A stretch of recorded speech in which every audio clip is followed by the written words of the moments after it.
Tim gabungan TNI Polri berhasil menangkap salah satu keponakan pimpinan kelompok kriminal bersenjata atau KKB Numbuk Telenggen.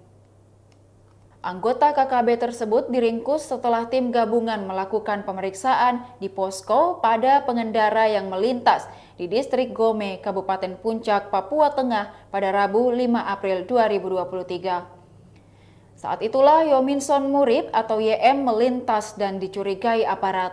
Dan Rem 172 PVY Brigjen Sri Widodo menjelaskan penangkapan tersebut bermula ketika ada laporan tentang 6 orang yang mencurigakan dengan menggunakan beberapa sepeda motor bergerak terpencar. Merespon informasi tersebut, Satgas Pamtas Yonif Rider 303 SSM melakukan pemeriksaan terhadap seluruh kendaraan yang lewat di depan posko TNI yang ada di Kampung Wako. Yominson ditangkap saat mengendarai motor KLX dan darinya ditemukan foto dan video yang membuktikan merupakan anggota KKB. Setelah diperiksa, ia mengaku sebagai keponakan Numbuk Telenggen dan mengenal Lekagak Telenggen yang merupakan pimpinan tertinggi KKB di wilayah Puncak. Yominson Murib pernah terlibat dalam aksi penembakan terhadap tukang ojek Udin yang meninggal pada 14 April 2021 di Kampung Eromaga, Distrik Omukia, pembakaran Tower BTS 3 Januari, dan penembakan terhadap anggota OPW Snemangkawi pada tahun 2021 lalu di Kampung Olenki pada 27 April 2021.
Demikian Tribun Hot News kali ini, saksikan berita lainnya hanya di kanal YouTube dan Facebook Tribun Timur.